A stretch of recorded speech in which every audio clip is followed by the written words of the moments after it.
Tribune.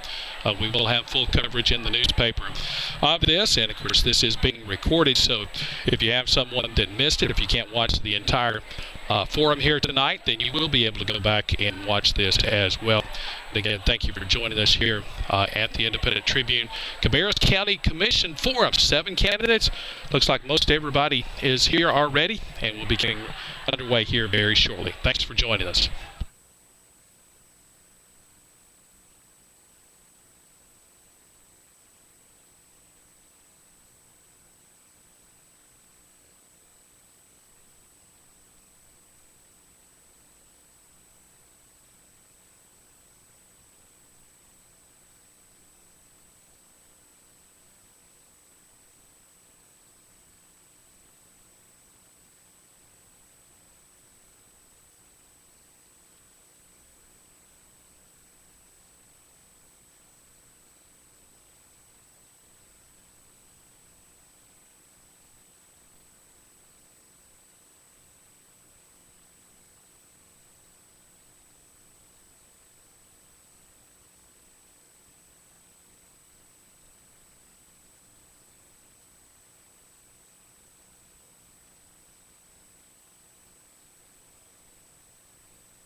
For some reason, I haven't walked.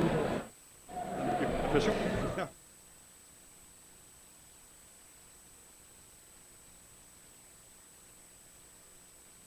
Nice to see you. Hello, Jason. How are you? You look good in these lights. I usually don't see in this much light. Usually it's up at the office and y'all are conserving energy up there. That's where I need to be. Well, it'll be nice and tanned after this. Yeah, no doubt about it. It's bright light, isn't it? Oh boy. Looks like the candidates are making their way toward the stage now, so we're just about ready for some activity. You may have heard Jason Osterreich greeting the managing editor of the Independent Tribune, Lee Buchanan, who is on stage right now. He's the gentleman with the red tie walking in the background right now. But again, we will have Michael Urey to moderate, standing at the podium right now. You'll see him standing there with Cabarrus County Commissioner Larry Burridge, who is just now walking away. But again, thank you for joining us on the forum here, and it looks like we're just about ready to get started.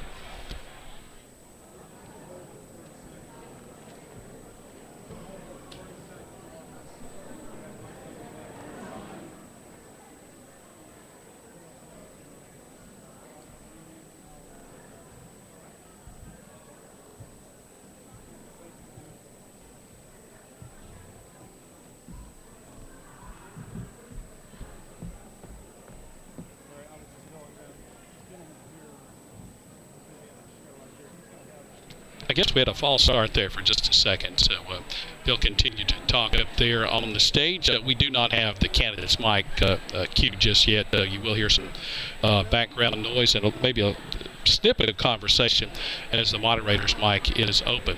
Thank you for joining us. We're at Harold Winkler Middle School here in the Cabarrus County off of Weddington Road. It's right behind Weddington Hills Elementary, if you know where that is. And looks like Michael Urey is coming back to the podium. And they're looking at their watches, so it looks like we're ready to start. So thanks for joining us, and here we go. They should be on. Okay. And You're just seeing if I know what I'm doing. Okay. Oh, we don't Cheryl, I give me one. See, they give me just sit. Be comfortable. Are you comfortable? As comfortable as anybody can be with the bright light in their face, right? Yeah. I got to do like this because I can't stand it like my eyes. all right. Well, good evening, citizens of Cabarrus County. Good to see you here this evening. I'm Michael Urey, the moderator for tonight's forum. The Independent Tribune and I welcome you and our candidates to this important community event. We also wish to thank Winkler Middle School for kindly leasing its auditorium this evening. Whoa. Okay. That works. I wish you could. I didn't realize I was running over time. That was pretty abrupt. Well, to avoid interruptions, during the forum. I'm asking you now, please turn off your cell phones. I'll give you a moment to do so. Thank you. Before I introduce our candidates, please allow me a moment to state the rules and format for tonight's forum. Each candidate will be allowed 2 minutes for an opening statement. I will ask a series of 5 questions. These questions come from the Independent Tribune staff and readers. Each candidate will be allowed 2 minutes to respond.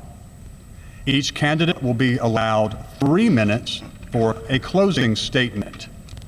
We will alternate the order of candidate responses so that each candidate will have the opportunity to speak first and last. And now, it is my honor to introduce our candidates. They will be introduced alphabetically.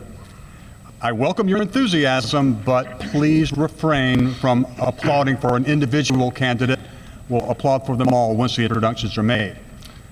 The candidates for the Republican nomination for Cabarrus County Commissioner are Larry Burridge, Diane Honeycutt, Chris Meismer, Chad Mockerman, Grace Minot, Jason Osterreich, and Lynn Shue. Ladies and gentlemen, please join me in extending a warm welcome to our candidates.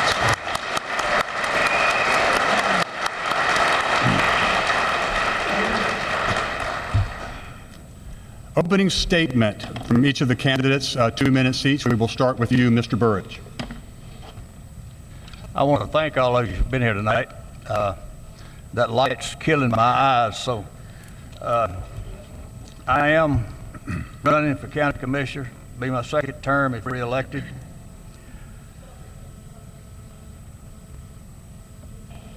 Okay. Is that on? This is supposed to be on now. I don't know what's going on. I'm too close to it. Closer. I'm standing on top of it now. All right. How's that? The reason I'm running, same reason I ran 4 years ago. Less government, less taxes, less spending, and less debt. I brought up this debt in 2008. The county had it was a little over $505 million in 2008. 2010, when I ran, I talked about the debt. It's down to $469 million now, which I still think is too high. And while I'm thinking about it, before I go too far, I've been married 55 years to the same lady. Somebody said I was a 19th century person. I am when it comes to morals and ethics. I'm an electrical contractor and a general contractor, and I don't like to be doing things over, and I feel like I'm redoing what we done last Thursday night. And also, if I'm a part of a party and they offer me a chance to come and let the people know what I think and what I believe and what my platform is, I think I should show up, which I did last Thursday night. I think it's wrong to be in a party and then not support that party. But the other thing is, this county cannot afford $200 or $300 million worth of more debt, especially for the taxpayers now. There's some people who think the county should go in debt and put taxes on the people, and I just don't want to do that. Mr. Burridge, I'm sorry, I'm going to have to cut you off and move on to the next opening statement from Diane Honeycutt. Good evening, and thank each of you for being here tonight. I was born here in Cabarrus County, and I lived most of my life here in this community.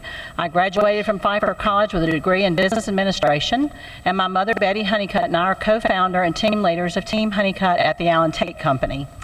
In our years of real estate, we've helped over 2,500 families with their real estate needs, and I shared that with you because I think that's helped bring a trait about that would make me a very effective commissioner, and that's problem solving. In real estate, we have many problems with each transaction, and knowing how to identify the solution and work through the solution and make it a win-win for everybody involved, I think would definitely be an asset. I'd invite each of you to visit my website for more information about my background at dianehoneycuttforcommissioner.com. But tonight I want to spend my time telling you why I'm running. Over the last 4 years, I've seen hundreds of families who are losing their homes because they lost their jobs. I've watched their children running around the house happy, not knowing that 3 to 6 months from now they weren't going to have a roof over their head as a result of them not being able to find a job. And then I feel like our commissioners have sent the message out that we're closed for business. And when you see that every day, it's hard to just sit by and let that go by without trying to do something about it. So my common sense conservative issues for me will be trying to bring jobs to the area, taking care of our schools and community colleges to create the absolute best education that we can for our students, develop and maintain a realistic, common sense, conservative budget, keep our taxes low, and maintain a quality of life that our community wants and deserves. I want to make it perfectly clear, I am not a politician. I'm just a citizen who wants to put our people first in making decisions, and not a political party or a special interest group. Your presence here tonight says to me that you believe in those same things. And it reminds me of one of my favorite quotes by Margaret Mead, and that is, never doubt that a small group of committed citizens can change the world. Indeed, it's the only thing that ever has. With your support, I think we can change the course of our county and have a bright future. Thank you. Thank you. Chris Meesmer. My name is Chris Meesmer, and I'm seeking re-election to the Cabarrus County Board of Commissioners. It's been my honor and pleasure serving each and every one of you as your representative to the County Commission Board for the past 4 years. To tell you a little bit about myself, I was born and raised here in Cabarrus County. I graduated from Central Cabarrus High School. I attended George Washington University, located in Washington, D.C., and graduated with a degree in political science and history. When returning back home, I continue my involvement in our family business that operates here in Cabarrus County and Stanley counties. 4 years ago, whenever I ran for county commission, I ran on a platform for less government, less taxes, and promise of trying to make decisions with a common sense approach to local government. And I'm proud to say for the past 4 years, I have stuck to these principles, and every decision I've made and every vote that I've taken has been influenced by the principles that I set forth 4 years ago. Moving forward, and for the future of Cabarrus County, I think it's imperative that the Commission Board and myself, if I'm elected, to address the county debt and to eliminate the proposal of any new taxes. Also, it's imperative that the County Commission creates an environment so that the private sector can thrive. If the private sector is thriving, we will have more jobs in Cabarrus County, we'll have an improved school system, and we'll also have a better future for Cabarrus County that each one of us can be proud of and that the future generations can be proud of. And I want to thank each and every one of you for being here tonight, and thank you for your time, and I look forward to the questions. Thank you. Next, opening statement from Mr. Mockerman. Thank you. You know, I look at everybody that came out tonight, and I'm really impressed. I talked with somebody about this earlier, that you guys could have done just about anything else tonight, and you probably had some better things to do, but you came out because you probably wanted to be a little more informed, and that's commendable. When I get up here, I'm going to be a little bit passionate because I get excited about things like this. And when I also look at what you probably came out for, you probably came out because you have one key issue that you're really focused on. And you probably have a candidate that's really focused on that same thing, and you're going to vote for them. And so I'm going to challenge you tonight to take that thing and just set it off to the side. That's already a decision that's made. What I want you to look at now is who are the 3 candidates, because you get 3 choices that you really want up there. And from what I see as a voter, I see 3 people that pretty much think alike. One says something, the other 2 nod their head. And on the other side, I see 3 voters that, you guessed it, pretty much think alike. One says something, the other 2 nod their heads. And I'm going to offer you something a little bit different. I'm going to offer you common sense. I'm going to offer you the opportunity to have somebody that has a business background that nobody up here has. I'm going to offer you the final thing, and that is a selection of 3 candidates that are going to challenge each other to spend your money a little more wisely rather than just all agreeing on the same thing. And I think that's something I think you're going to hear as we go forward. As we talk, I'm going to focus on 3 things. The first thing is going to be making Cabarrus County a magnet for the best teachers, and for the infrastructure that supports that, and the best educators as a whole. I don't know exactly what that looks like, and neither do you. It's going to be a team of us that are going to figure out what that means. Second one is lower property taxes by reducing the increased expenditures as we go forward and increase our revenue. We're going to hold expenditures constant. And the final thing that we're going to focus on is growing business. We need to step outside of where we're at and focus on the bigger picture. Thanks. Thank you. Opening statement from Grace Minot. Good evening. Good evening. I'm so pleased to see a good crowd out. It's hard to be a candidate and go to a meeting and there are only 2 or 3 people. So I certainly appreciate the turnout tonight. I'm Grace Minot. I have lived in Cabarrus County since 1976. As you probably know, we have the automobile businesses here, and this community has been a lifesaver, literally, to my family's business when we thought we had lost it a few years ago. We were thrilled that the community stood up and said, this is a fine business run by fine people, and we want it to stay. And so we're still here thanks to this community. I was a school teacher, and if you go on my website, Grace Minot for County Commission, you can read my background. Born in a town like Annapolis, a company town, grew up outside of New York City in a suburban area, so I have a mixed background. When I finished teaching, shortly after we moved here, I was able to do things in the volunteer area. And I have been a volunteer since, I would say, 1980. I have volunteered in many, many things. There's a large list, if you're on my website, of the things I have been involved in. But there are 2 awards that I have been given that I am very pleased to say I have had, well, 3 actually. The Chamber gave me Citizen of the Year Award. The NAACP gave me a Humanitarian Award, and I have the Governor's Award for volunteer service. So I do have a background of serving. I think that's my duty as a person who has the time. And I first was on the school board in 1994. Mrs. Minot, I'm sorry, I'll have to cut you off there. Thank you. Opening statement, 2 minutes from Jason Osterreich. Good evening. What a great night this is. Thank you so much for coming out. My name is Jason Osterreich. As I've talked many times before, both in our commission meetings and at various forums, my primary objective in being your commissioner is to give you real information so that you can hold us accountable. We have lost that in government, the ability of the electorate to hold the elected officials accountable. And my goal is to give you information so that we can re-implement that here in Cabarrus County. How many of you know that in the last 20 years, our debt at the federal level has grown 350%? Now, I like to be a little bit interactive, so raise your hand if you think that's horrible. I do too.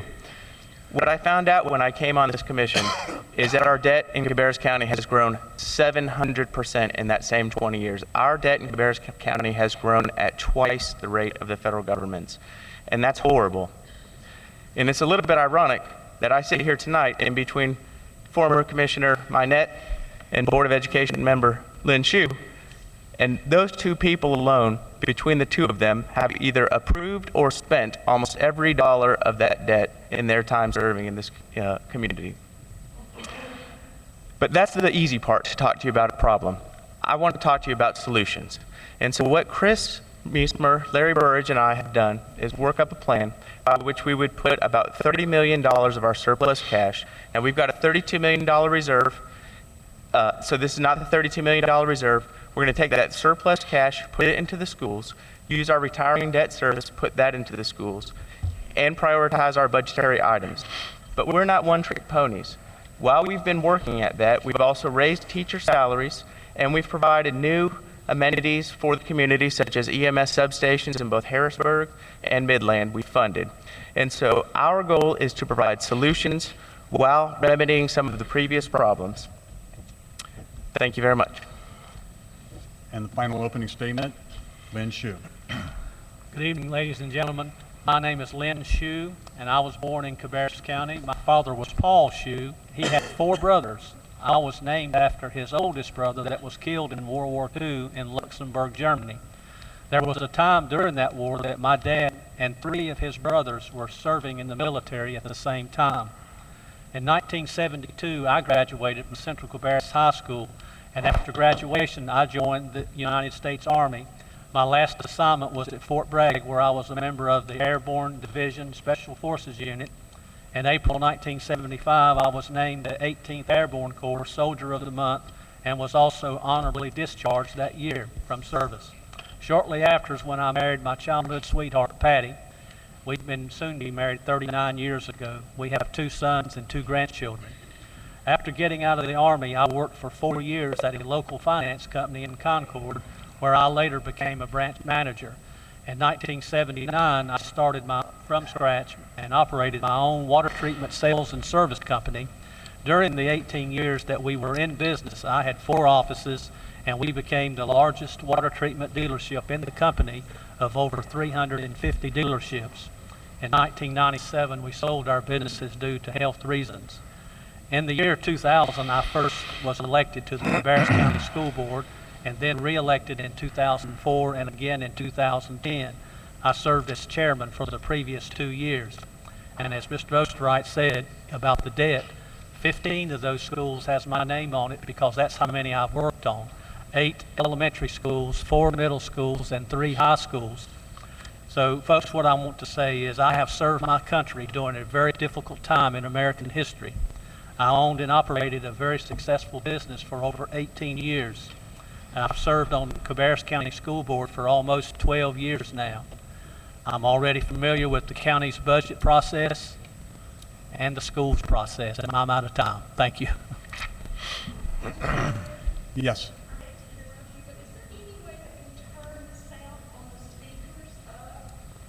Are you hearing that in the control room? We need increased audio volume, please.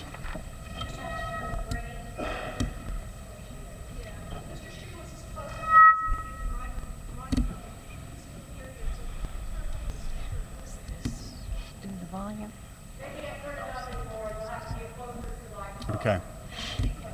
Okay, folks, yes, please, when it is your turn to speak, please bring the microphone directly to you, and I know each of you can project well, and we'll do our best. Question number 1. This is a longer question, so I'm going to read it twice.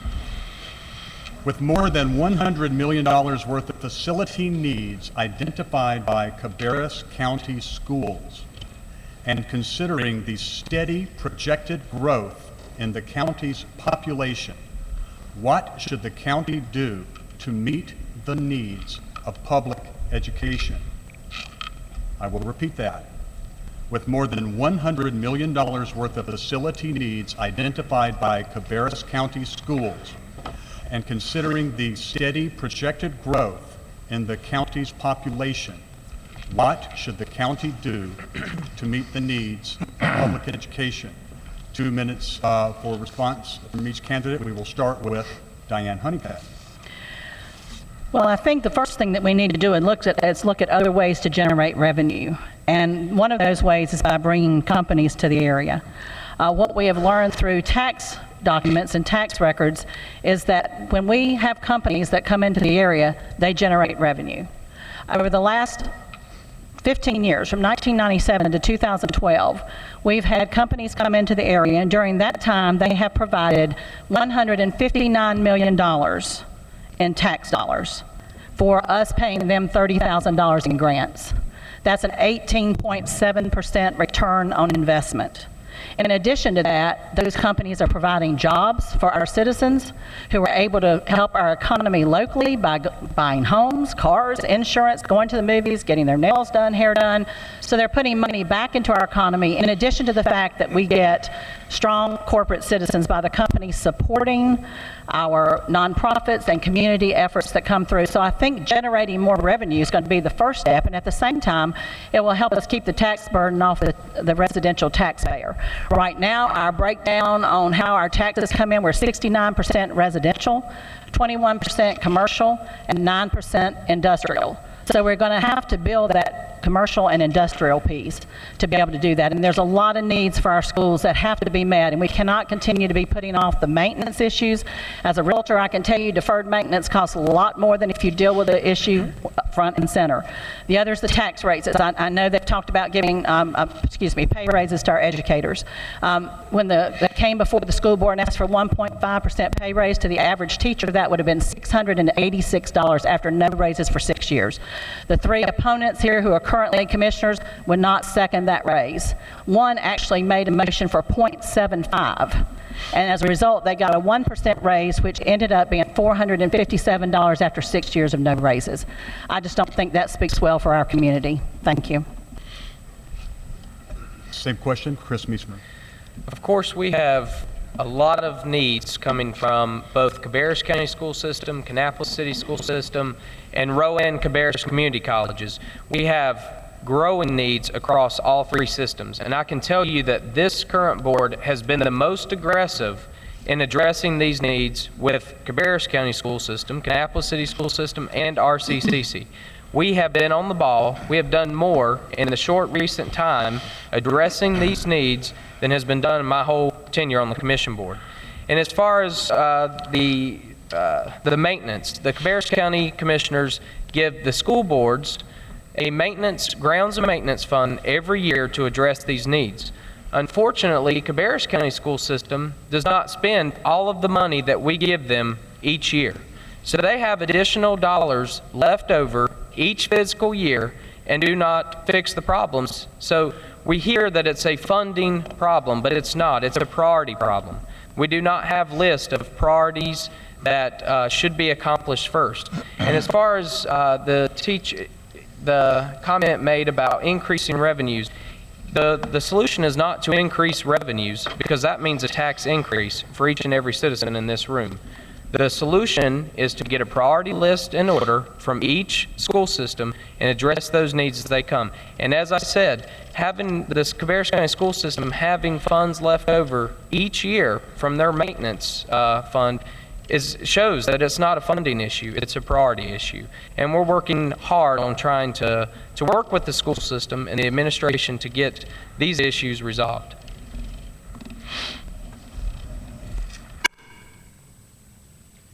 Mr. Mockerman, you're next. So, first of all, revenue, it does come from businesses, and we are expected to get about an additional 2.3% growth in population. So if you say that the population is linked to revenue, you're probably going to get about 2.3% additional revenue if you did nothing. But the funny thing is you would have never gotten my dollars if the schools hadn't been built that were just recently built, because I never would have moved here. So you would have never gotten those county dollars. Schools are an investment, and they bring in and grow this community extremely well, and they grow it with the right people. My daughters, I actually brought them here today because I knew this subject would come up. And their teachers are leaving because we're not paying them enough. They are leaving to go do other jobs. And guess which teachers leave? You'll have to figure that one out on your own.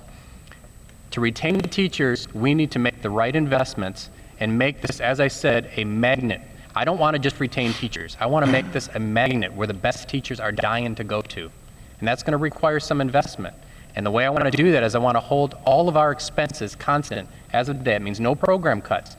But all additional revenue goes to two things: 50% to tax cuts, property tax cuts, and the other 50% goes right to the schools. And we have to do a better job, you're right, of prioritizing what those projects are going to be. I feel like we don't do a good job of understanding what the impact is of each of the improvements that we make.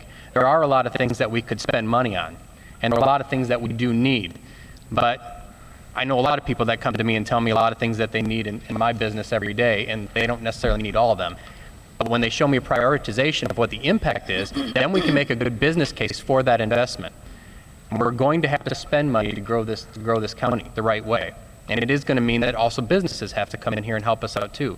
But I don't see the current board partnering with any companies to really grow our revenue base. Grace Minot. Before I address your question, I do want to address something that Mr. Osterreich mentioned. He was talking about how I personally am responsible for this huge amount of debt. There are some significant things that if the people who were living here at the time will remember, that I opposed the jail tremendously, voted against it. The sheriff's office was already voted on and under construction when I became a county commissioner. That's been on his website. That is also not the case. As for the facility needs, the $100 million of facility needs, I think that that's where the cash that we have should be going. We should be fixing all of the roofs that need fixing, all of the major things need to be done. And if we have cash that's there, as Mr. Osterreich claims, and I believe there is cash there, we need to do those things.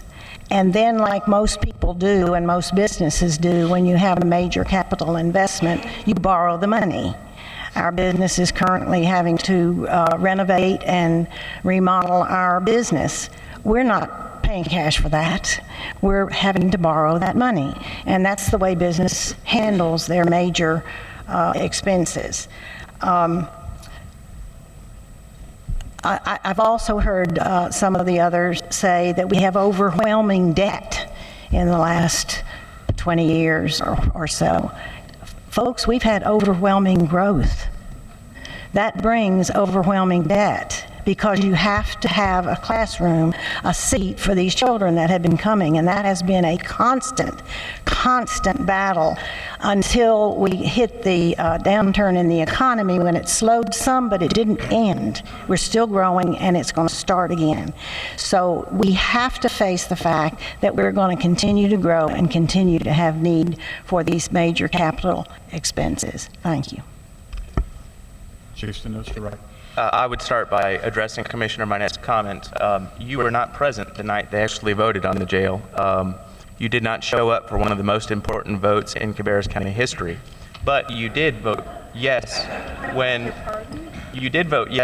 for borrowing the debt on January the 22nd, 2007 in a 4-1 vote. And on 10/15/2007, you voted yes in a 4-1 vote also. Core Privet was the one that voted against that. So you have voted to borrow that money. In terms of planning for growth, that's what we have to do, folks. We have to plan for growth. We know that it's coming, and what's the plan? That's what I've been asking the whole time. When I got on this board, I looked at the budget. I looked at their capital improvement program. Do you know how much they had allocated for this year to build schools? $0. Do you know how much they had allocated for the next 5 years to build schools? $0. They did not have $1 allocated to build schools in the next 5 years. And so I said we need to come up with a plan by which we can accomplish the things that we need to accomplish. I want to take you back to 2008. From 2008 to 2009, our tax revenue grew by $30 million. That $30 million at that time would have funded 2.5 schools per year, at least, maybe 2. And they, instead of using that $30 million to build schools, they went out and borrowed tremendously, and that money got ate up by our debt service payment, folks. Our debt service payment right now is $42 million a year. If we can get that reduced, then we can start taking that money and putting it into schools. $42 million right now would build at least 2 schools a year. We could start doing it cash. So we came up with a plan by which we will create $208 million cash over the next 11 years to build our schools with cash, which will allow our debt service to come down and really put the county in tremendous shape to move forward and address that growth. I want to address one more thing. Our school board prioritizes a green building policy right now over education, and that is absolutely wrong. We are $500 million in debt. We need to work on overcrowding. We need to work on getting our money into the classroom. That's why we raise teacher salaries, not things like translucent roofs and geothermal heating and air. I'm sorry, Mr. Osterreich, your time's up. Mr. Hsu? Thank you, Mr. Moderator. Well, I've got a lot to talk about in 2 minutes. You know, we're talking about the $100 million. I wish that's all it was, $100 million, because when you continually defer maintenance items for year after year after year, that obviously is going to build up.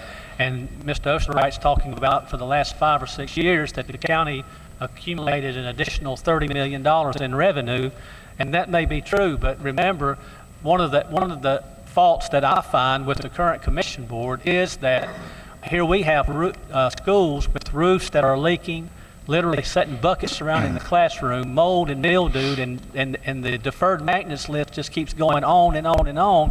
But instead of the commissioners taking that surplus money and putting it to the schools, they put it in a slush fund, which is what Mr. Osterreich used for us to build 2 schools with, which we can't do. 50% funding for one and about 85-90% funding for the other, and yet the roofs still go unfinished. And there's no plan. Mr. Osterreich's plan does not call for any growth. It doesn't call for any repairs. It doesn't call for anything new for 5 years. The $200 million he's talking about comes from the reduction in the budget that he's going to have to come up with, which he still hasn't told us where it's going to come from. And I hope that we'll hear that tonight, where the 7 to 9 million or 13 million that you've come up with is going to give us 200 million. But here it is. What are we going to do with the children whenever they keep coming? When I got on the school board in the year 2000, as I've already said, we had just a little over 15,000 students. Now we've got 30,500, and we're expected to grow an additional 6,000 students in the next 10 years. So how can a cash plan address that? It can't. We're going to have to generate revenue through business development, being business friendly, bringing them in, and as Ms. Honeycutt said earlier, of the millions of dollars that has been brought in already, and we got to continue that path. Mr. Burridge, you're the last one for this. Well, the first thing we need to do is slow down residential growth. You know, we don't need no more houses built in this county for a while. And I know most people don't like that, but every time you build a house, residential growth costs us money. We don't make nothing off of residential. Now, people do get money off of residential who sell the houses and who do all this, who build a house and all that. And I don't mind them building them, but I just don't think we ought to come in here and let outside builders come in here and build 10,000 houses and us have to build schools. The other thing is on these schools, people don't want to make no changes. People want to keep doing the same thing they've been doing when it don't work. And why not make some changes? If we can start paying cash and use the money we got right now and start paying cash for some of these schools and borrow enough money to build them. And I keep hearing we don't have enough money to build them, and I've told every one of them on the school board, get a bid on the buildings and let us know what it's going to be and we'll find the money. Now, we hadn't said we don't want to build schools in this county, and they keep acting like we don't want to build no schools. But I know they got to build some, and the other thing is maintenance. Now, it's not our fault these schools are in the shape they're in, it's the school board's fault these schools are in the shape they're in, basically, because I know 2 years ago, they had $5 million for maintenance, and they wanted to take it and use it for something else, and I stopped it. I got 2 people to vote with me on the board, and we stopped them from spending the $5 million for something else. They had to use it for maintenance. Well, I hope they used it for maintenance. I don't know what they've done with it. But the other thing is, they let this stuff go for years and years. They built new buildings and didn't do maintenance on these buildings. And every time you let $1 in maintenance, you defer $1 worth of maintenance on a building that costs you $4 when you get back to fix it. So that's the reason the school right now needs $180 million to do maintenance on these buildings. That's just to do the building. That's not to build no more schools. They want $107 million that they just asked for, that we give them $43 million, plus we give them 30-some million in cash. And they also want $180 million more to do maintenance on these buildings. Now, I don't want to pay taxes on all that. I don't know about y'all, but I don't think we ought to borrow the money to do something that they let go for years, and then all of a sudden it's a big problem when they knew it was a problem all the time. Sorry. Thank you. Move on to question number 2. Cabarrus County is nearly $500 million in debt. How would you address the county's debt? We will start with Chris Meismer. Well, the county debt has been a big topic of discussion since this election has started. And the county debt was here 4 years ago. Whenever I was elected, it was a little over $500 million. And the current board has worked to bring that debt down. We have worked adamantly to do that. Also, we have still been able to accomplish some things. I know that there's a lot of rhetoric that with a new plan of this current commission board, that services will be completely, all discretionary services such as libraries, parks, sheriff's department will all be cut out. And that is absolutely false. I'm here to tell you that is absolutely false. I have not seen any proposals that have cut any specific services, and that is not the intent. Our intent is to bring down the county debt. Each fiscal year, we've had over $10 million in surplus funds. Now, whenever we're going through the budget process this May and June, I think it's very important that we look at trimming those surpluses from our budget, which does not affect county services. We trim those surpluses, which will bring down our county debt, and it will eliminate the commission board from using those surplus funds on unnecessary projects. Unfortunately, that's the problem we've had in the past. Whenever we have additional surpluses, large surpluses, the commission board finds projects to spend that money on that are completely unnecessary. So going through this budget process, we will evaluate, I'll tell you, we will evaluate each program as we do any budget process. But what concerns me the most is that our large surpluses that we have each year. So after Larry's comments, I think I can rest my case on the 3x3. We're going to go get the signs tomorrow. We're going to hang up. Cabarrus is closed, so please don't move here. We don't want you to move here anymore. I don't know if that's going to work. Excuse me. I love that the commissioners also know how much it exactly costs to build a building, because I'm actually involved in that quite a bit, and I don't have a clue. So I keep that to the experts around how much it costs. We underfunded what the school board came to us with. You can't just randomly come up with a number and say it's 100% funded. If you don't like the proposal brought forward, reject it, but don't tell them it's a different number. We're going to reduce this debt simply by paying at the current rate on capital expenditures. When you go out and you buy a building that's going to depreciate over 30 years, you continue to pay on it over 30 years. We can't demolish them. It's already there. The debt's there. What we can do, though, on the other side of that is control future expenditures. And I do believe we need to control that. It's funny that in my business, in the real business world, I've got to grow my business, let's say, by 35% this year and cut expenses by 15%. Now, I don't know how I can do that year after year. And frankly, I worked for the auto industry, and I had to do it 5% every single year. Had no trouble doing it. You figure it out. But on the government side of things, we don't find a way to do that. So there's a lot of room to be lean. It doesn't mean getting rid of headcount. It means doing things smarter. So as we grow our revenue, we're going to hold our expenditure rate constant. So that means no additional taxes. We use the additional amount that we have to fund the schools. We use the additional amount that we have to fund the debt. And as we pay off that debt, we use that money that we've now saved to do additional capital expenditures. We grow our business as we get additional investment to do so. But you can't invest in a building without getting a loan to do it. At least you can't do it right. Grace Minor, you're next.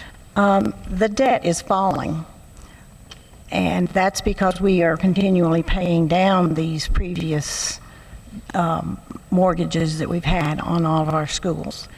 I came in past Weddington. Weddington was the very first school that we had to build when the growth began back in the early 1990s. It still looks like a wonderful school. It is a wonderful school. It looks almost brand new. It will be here for many, many years more. The debt is falling as these schools drop off of that. So that's a constant changing figure. It goes up, it goes down. You have to have the schools. So you don't really have a choice but to build them. And the numbers that we're hearing to build schools by the incumbents, that's simply not going to build the quality of school that this community has come to expect. If they didn't care for the quality of schools that we have built, they would have told us that a long time ago, and they haven't. Instead, we hear the opposite, that this community has quality schools and quality teachers to fill them. If you can't lower the debt as fast as you want to, then you look around for other ways to get more revenue. Now, that doesn't necessarily mean a tax hike. It means that you actively go out and recruit other industries and businesses to come in. You try to find ways to help the people who are already here in business make their businesses better and more efficient so that they have more revenue. so they can add on to their buildings, because most of our revenue comes from property taxes. Some comes from sales taxes, but most of it comes from property taxes. So I think we need to relook at our economic development philosophy. We need to be cooperative instead of antagonistic against our Economic Development Corporation. We need to sit down together and figure out how to increase our revenue. Thank you. Mr. Osterreich? I would first say to Mr. Hsu that my plan has $10 million for maintenance for the schools for next year cash. So I am the only one that has a plan to give the schools cash for next year. As to dealing with this debt, when I took this appointment, the foregone conclusion was that the county was going to add $100 million to our $469 million in debt. And I just knew that that was an unacceptable solution for our citizens. So we went to work on a plan. Now, Commissioner Minette is right, the debt has fallen, but guess what? We haven't built a school in 3 years. This was the last school that was built. So if you're not building anything, of course your debt is going to go down, but that's not a sustainable plan to no longer build any schools. We've got to build schools. That's my number one priority, is to get these schools built. So I had to come up with a plan to do that. And so what we did is we allocated the $29.5 million surplus that we had to build 2 schools. Then we looked at what the debt service cost per year, $42 million a year right now. Over the next 10 years, that will fall to $20 million a year. So take those reductions every year and put them into a cash fund. That will give you about $100 million. And then let's take our $225 million budget, which increased $15 million this year. Let's reverse half of that increase, which is $7 million, put that into the cash fund, that will give you $70 million. Those add up to over $200 million in the next 10 years to build our schools. That's a plan for moving forward. I want to address this underfunding issue. It's almost ridiculous. When we got started in October, the school board had told us that Mount Pleasant Middle School was going to cost $33 million. Then they brought it down to $31 million and told us specifically that was for 900 students. At the exact same time, Kannapolis City Schools was proposing $23 million to build a school for 200 more students. So Cabarrus County Schools wanted $9 million more to build a school for 200 people less. That is the reason that we kept questioning them.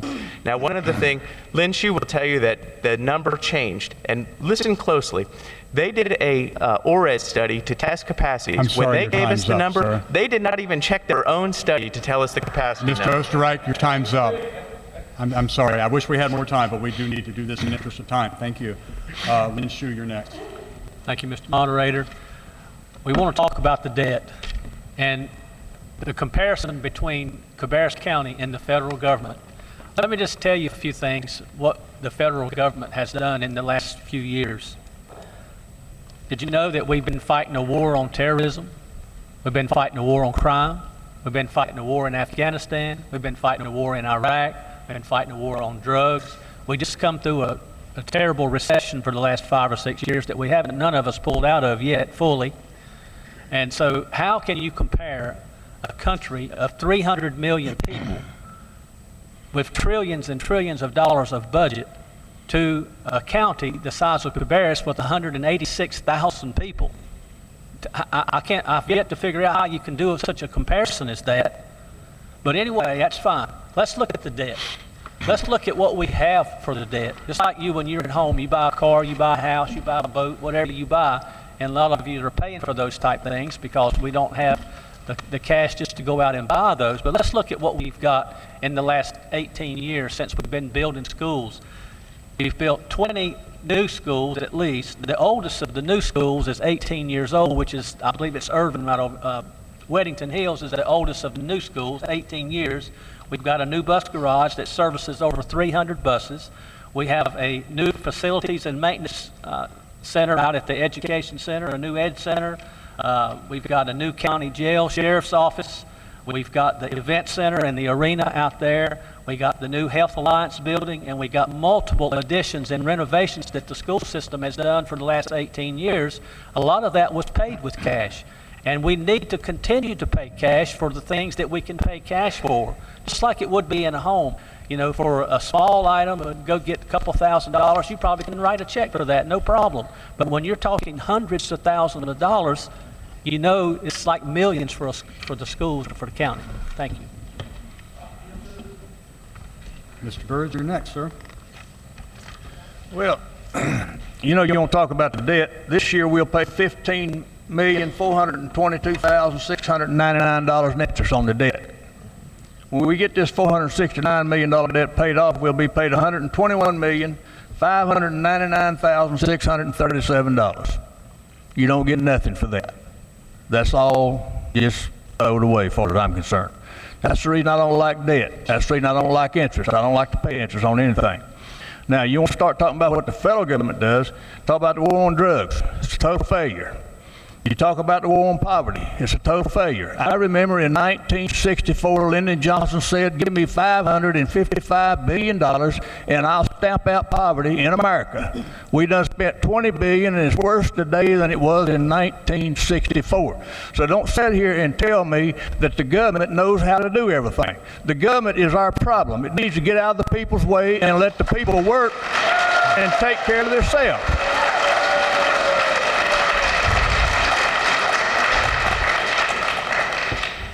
So this debt, as far as I'm concerned, we need to pay it off. We shouldn't put the county in further in debt.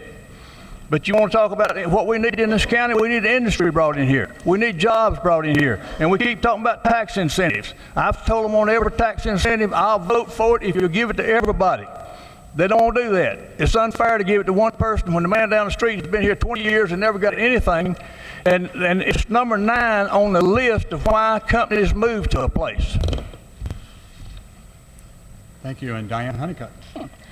Well, the county debt has been going down since 2008. It started at $508 million and it's now at $469 million. So, you know, cash is great, but the needs and the cash don't always align. And so you have to be responsible in how you approach that and try to be responsible about the debt.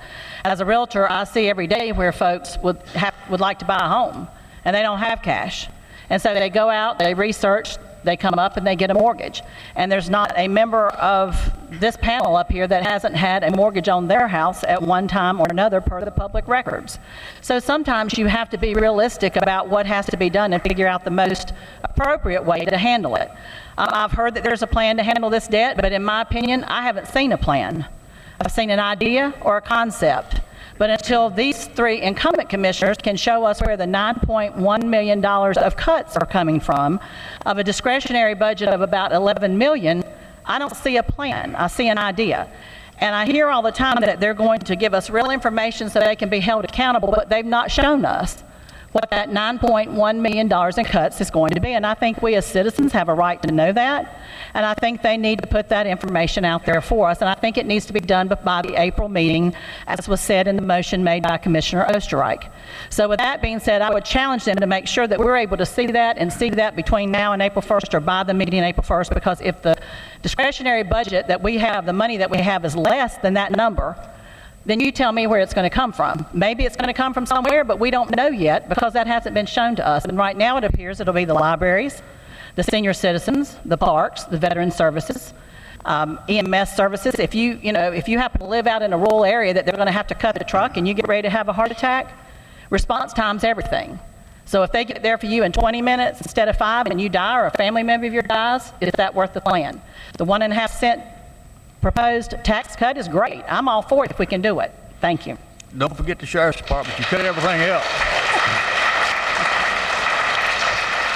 Okay, let's move on to question number 3. Everyone agrees that we need more jobs in Cabarrus County. What would your strategy be for encouraging job growth, and what role should tax incentive grants play? We will start with Chad Mockerman. As I kind of mentioned at the beginning, my background is a little bit different from most people up here. Most people started as small business owners or private business owners of some way, shape, or form. And I work like you for a public company. So I go to work for somebody else every day. I do a lot of travel. You guys wonder where I was last week. Business trip, sorry, that's what happens. And the funny thing is I look at, I was actually at a location, which I won't say, on Tuesday. And we were looking at actually hiring 30 people. And the problem was we couldn't hire 30 people because there weren't 30 skilled people to hire. If there's 30 people showed up, we'd hire them that day. And so when we talk about incentives and job growth, I'd like to know what we've done as a commission body so far to actually grow jobs. What companies have we gone out and worked with? What have we done to show that we are open for business and we want to collaborate with them? I haven't seen anything. I've seen that we're now, sounds like we're not only close to business, we're close to residents as well. But I want us to be able to go out and talk to companies that aren't even looking at moving here. Talk to companies that are already here, like Shoe Show, and say, what do you need from us to be a successful company? Talk to small business owners that are already here and say, what do you need from us to be successful? It's probably not a tax incentive, and it's probably not a bunch of cash. It might be, hey, could you help us figure out how to train local workers so that we can hire them? We need an infrastructure. Why is there not an Amazon right down the street from us right here? We have the best spot in the world for the next Amazon distribution center. And that is a lot of jobs right there. We have a perfect location, and yet we've done nothing to encourage that. And maybe all they're looking for is a little help on the infrastructure that is an investment in our community. That even if they were to walk up and leave today, we still got the return because our infrastructure is different for the next business. We've turned this into a black and white discussion instead of being open to what it means to a company. No company wants to come here and invest just to get a few tax dollars. It ain't worth it. We're here to grow with you. Grace Minot? I agree that the incentives is not the number one thing that a company looks at when it wants to come or relocate, but it is one of the items. And if you have two competing counties, let's say Cabarrus and Union, and everything else being equal, and one of them offers incentives, you're going to be like someone sitting at a ball game on the bleachers. You're not in that ball game, and there's no way you're going to win. So whether we like them or not, and I don't like them, whether we like them or not, they are here to stay, and they are everywhere. And we have heard that very message from a very prominent person who does that sort of activity in Virginia. We heard him here in Cabarrus County not long ago. We have an Economic Development Corporation, which is a fine coalition of the communities, the towns in our county, and the county government funded by them, that has a hired staff that does what we were mentioning, going out, going to the conventions, going overseas if necessary. They are out there trying to recruit and know what the businesses are that might be interested in coming to Cabarrus County. But folks, with what has happened in the last year or so, with this commission voting down incentives, they say that they wouldn't vote them all down, but they voted them down. We have a reputation now out there that we are not a business-friendly county. That reputation will follow you for quite some time. So we will never know how many businesses might have considered us but are not going to because they heard, well, they're not going to give incentives, they're business unfriendly. Now, I also have a little bit of an affinity to the idea that local people should get some incentives too, and I agree with that. And I have an idea that I would have to share at another time, but I do have an idea to help the small businesses as well, and I would bring that to the board. Jason Osterreich. Folks, the people of Cabarrus County are being misled on this incentive issue. The number one factor that companies look at in deciding when to come to Cabarrus County is the overall tax rate. This was given to us as commissioners. Here it is. Top site selection factors. State and local tax scheme. Number 9 is availability of incentives. It is literally behind legal climate as number 8. The number one factor is the tax rate. So what we have to do is get to work on the tax rate. So my question to the 4 challengers is, in 2012, when the county raised our tax rate 10%, where were you? If you are pro-jobs, why were you not out fighting for the number one factor that affects jobs? Now, Chris and Larry voted against that budget, and I was down in the well from the podium making citizen comments. We were fighting against that, and I didn't see one of you. When we started talking about raising the tax rate, there is a tax increase scheduled for 2017. I have not seen one of these candidates come out to our commission meeting and say, we are not in favor of that. We need to get the tax rate down. We have a 3-year plan to do that. We're going to implement it 1.5 cents this year, 2 cents next year, and then use the revaluation with a revenue neutral rate to get it back down to 63 cents. We're going to take less money from new business, we're going to take less money from existing business, and we're going to allow you to keep more of your money to go and spend at our businesses, which will give all of our businesses more money to hire more jobs. We're going to improve schools. We've already taken a priority, taken our cash, given it to the school board to build schools. We're going to get to work on building schools right away. We're going to improve our schools by giving teachers raises. We've done that already. Our community college, that was one of the things that was imperative that we put on the bond. We put the RCCC Advanced Technology Building on the bond because that will improve our workforce. And we've improved the permit process in the 8 months that we've been on here. Folks, the number one issue is the tax rate, and we have a plan to do that. This is not rhetoric. We have a plan to actually get the rate down.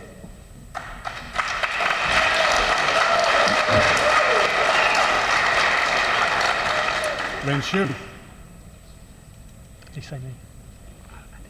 Mr. Moderator, did you call on me? I couldn't hear. Pardon me? You did call? I couldn't hear. But the noise.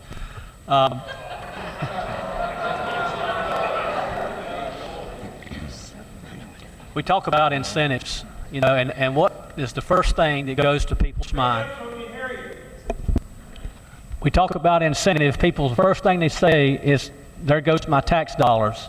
Well, it's like Mr. Osterwright said, you know, he's 100% correct on that, the criteria for tax incentives. It is, I think, number 9 on the list there. But you know what? On that same list, it don't have a thing about schools. And I was talking to a fellow before when I came in here this evening. Him and I had never met, to my knowledge. And he told me that he said, I moved here because of Cabarrus County schools being as excellent schools. You've heard Mr. Mockelman say the same thing, and a good portion of the new residents in this county come in here because of the school system, but yet that's not on that list for some reason.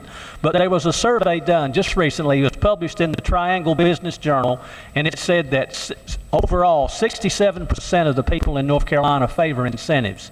Now, and I always hear people say, well, then people's going to come to Cabarrus County anyway because it's a great place to live. Yes, it is a great place to live. I was born and raised here, and I'm planning on staying here the rest of my life.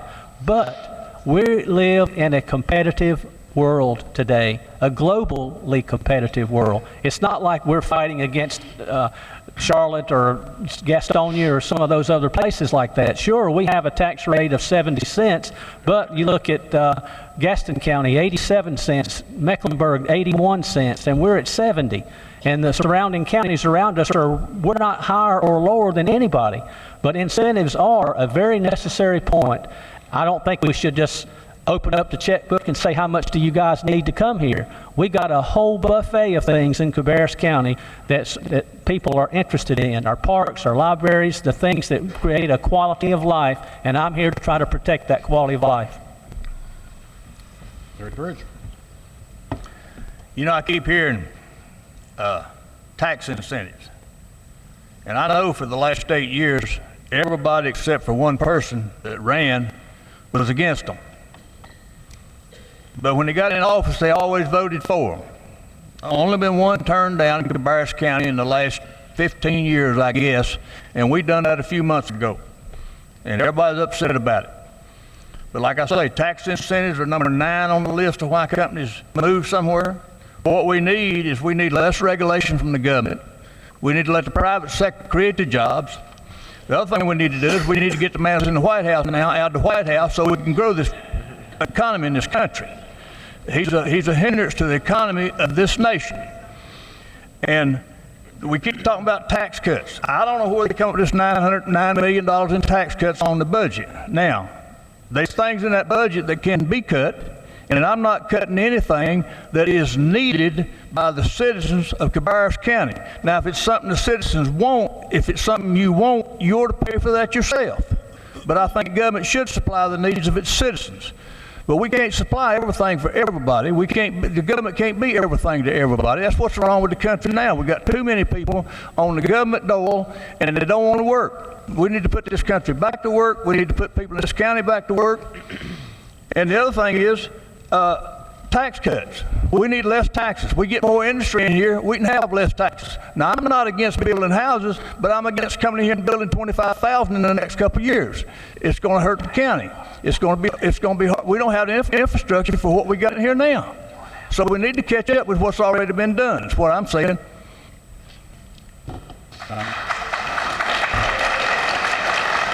Diane Honeycutt.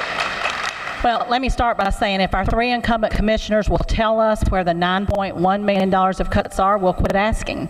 And that's part of that transparency that they say that they have. So share that with us and we can move on. I next want to correct you. I next want to correct. Let the candidate speak, please. I next want to correct. Excuse me. Sure. Let's restart the clock on this. Okay. Thank if you're you. going to interrupt, Thank you. don't interrupt. Thank you. So the next thing I want to correct is several of the incumbents and some of the other people have mentioned the corporate survey. They are going off the 2012 survey. If you look at the 2013 survey, which I brought 100 copies, so if anybody would like one when you leave, you're certainly welcome to one. This corporate survey for 2013 says that the top three issues now are labor skilled workforce, highway access, and labor cost. So just to update you guys on that, I'll be glad to share that with you if you would like. What I want to say about incentives is that it is not all about incentives when it comes to economic development. I want to say that again. It is not all about incentives when it comes to economic development. What we have to understand is it is on the initial list for most people.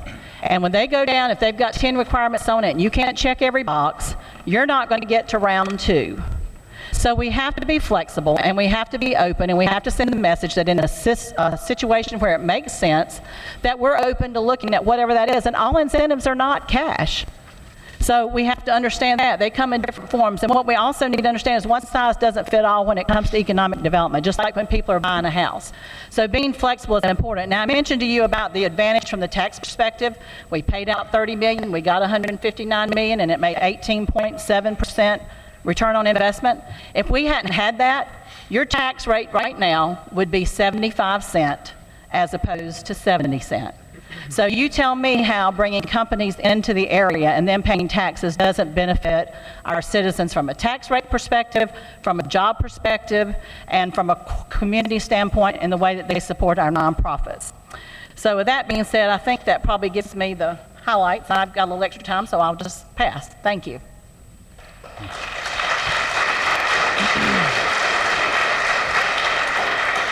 Chris Meismer. Over 95% of businesses in Cabarrus County are small businesses. These are jobs that are provided by small business owners within our community. And we hear about tax incentives time and time again that are creating jobs for Cabarrus County citizens. It's not. It's the local small businessman that's doing that. The best way to create jobs from the private sector is to get government out of the way. Less taxes, less government intervention, less regulations is what's going to produce jobs in Cabarrus County. Many of the issues that our employers are seeing here in Cabarrus County are the issues that's all across the nation. We've got too much taxes from the federal government, from state governments, and from our local governments. It's very important that we try aggressively to recruit a company for Philip Morris. And as I've said this time and time again, I'm not 100% against tax incentives. The problem I have is that with previous tax incentives that have been approved, there's no accountability. A company will come in, receive tax incentive, and then leave, shut down. We've seen that 2 times recently in Cabarrus County.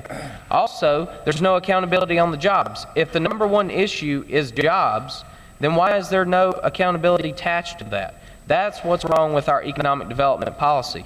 The County Commission has not cut any funds to the EDC. The EDC is still operating as is. We have not seen any results of any other actions that they have taken since we voted down one tax incentive.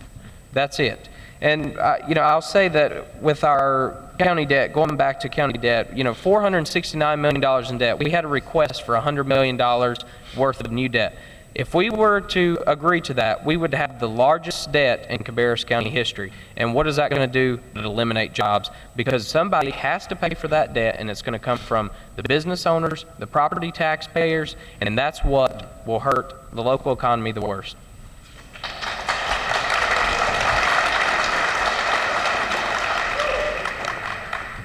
Now, before I move on to question 4, I'd just like to really let you all know that I do appreciate your passion for the issues and your respective candidates, if you did come here with one in mind or more.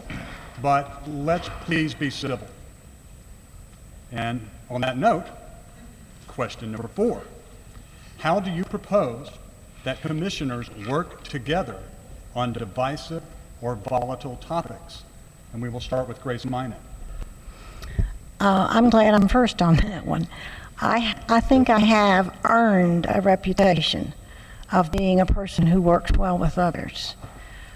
I don't believe that when you are elected to a position as a Republican or as a Democrat, that means all you ever do is Republican or Democrat. Now, I know if you're a hardcore Republican, as many of these individuals are from the things they've said about me on Facebook,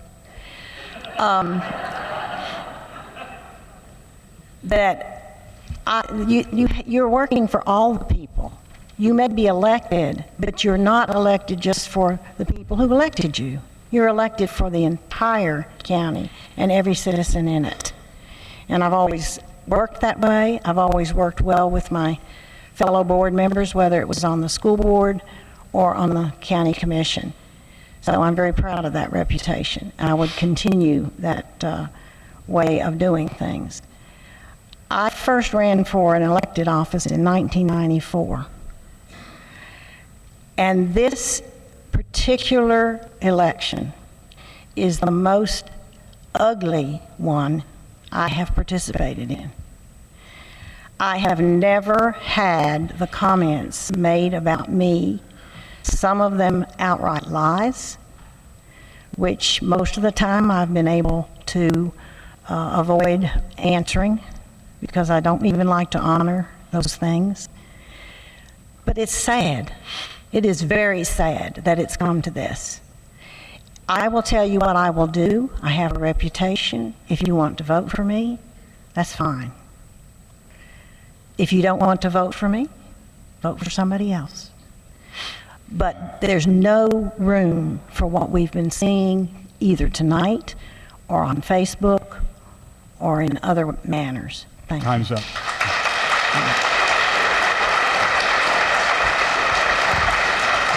Jason, that's correct.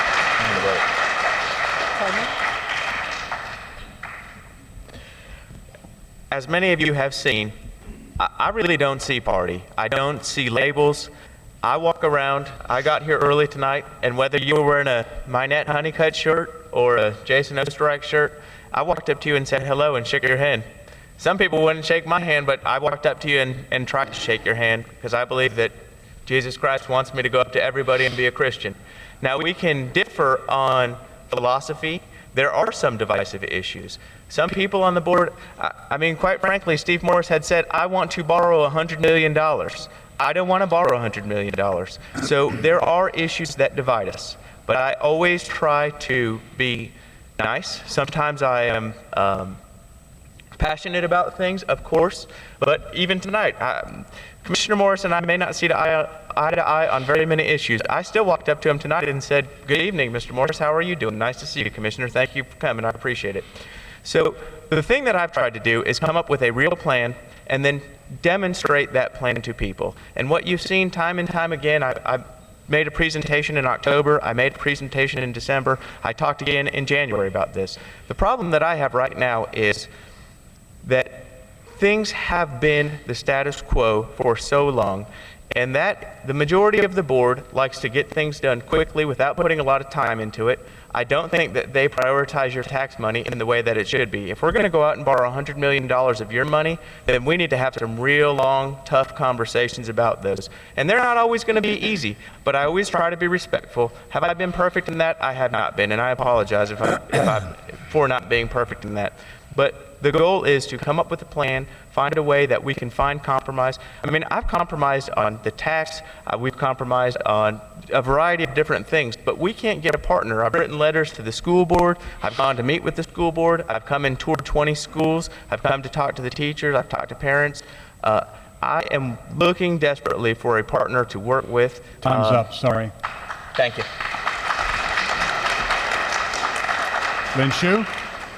Thank you, Mr. Moderator. I think my record will prove also that for the last 12 years I've been able to work with people. Matter of fact, this last election we had, I picked up 4 new board members, and those 4 new board members, some of them are here tonight, I suppose, and we have learned to work together. All the other previous boards that I've been on, I've been able to work with all those boards, and we've been able to accomplish great things for this county. You're sitting in one of the buildings tonight that we worked on, and one that I'm very proud of. But I think, though, that when we come together as elected officials, that we need to try to always respect each other with a high regard, because no one is more elected than another one. You know, you're either elected or you're not, and they need to be treated with equal respect. And you know, it's not my way or the highway, or my plan or your plan. It should be our plan. Our plan for the county to move the county forward would be putting 5 heads together better than 1 head. The best way I could ever see it. But now when it comes to getting along, I mean, I know that, and I've told Ms. Honeycutt and Ms. Minot before, and I may have told Mr. Mockman as well, and I know that if we get elected, I'm going to tell you now, there'll be times that we will not agree on everything. I can tell you that. Me and my wife been married for soon be 39 years, and we don't always see eye to eye. But guess what? There's been many a night, though, that we stayed up till way late. But when we went to bed at night, though, things were settled amicably, and everybody was happy. We got up the next day, and everything was fine. And we want to do what's right for the county. I want to do, my heart is literally in this, or I wouldn't be doing it. And but I just want you to know that that won't be a problem with me to work with anybody. I can work with a possum if I had to.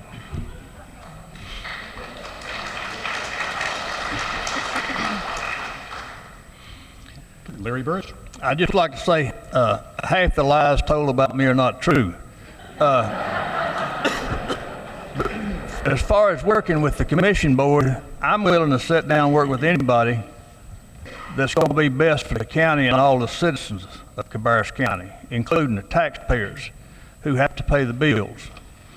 I remember years ago, Bob Harrington was chaplain of Bourbon Street, and when he talked about denominations, he said all them names is just tags. You go up, they're going to fall off. You go down, they're going to burn off. So they don't mean nothing.